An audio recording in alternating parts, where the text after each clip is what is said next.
No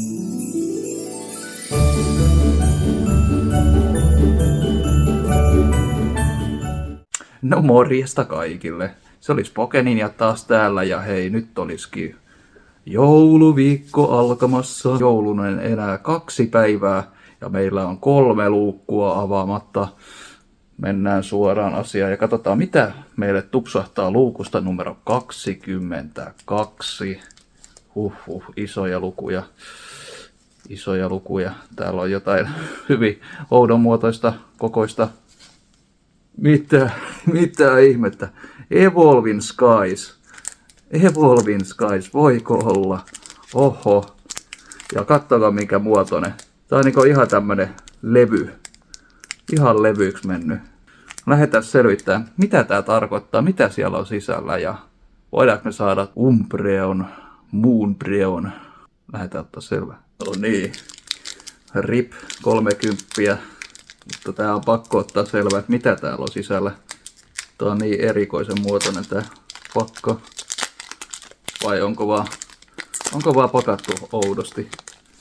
Katsotaan mitä täällä on. No niin, ja hei me ollaan saatu kääreet revittyä ja niin kuin näkyy, niin tää oli aivan tavallinen Evolving Skies pakka. Nyt pitäisi muistaa vielä toi korttitemppu. Pistetään 4 korttia eteen ja lähdetään katsomaan mitä me saadaan tänään. Sieltä ensin energiaa, sitten tommonen hieno taistelukenttä, Selgon, sitten oli Ice Cube, Swablu, Seedot, Woobat, EV, nyt kerro, että sun veljet on siellä edessäpäin, please.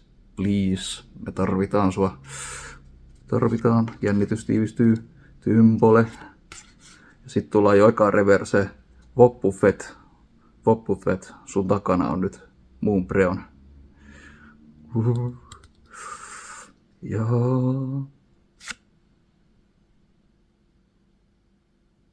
Talonflame. Ei. Holo. Ei mitään.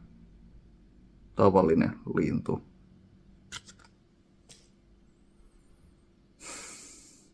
Oi räkä, ei tullut hittiä tällä kertaa.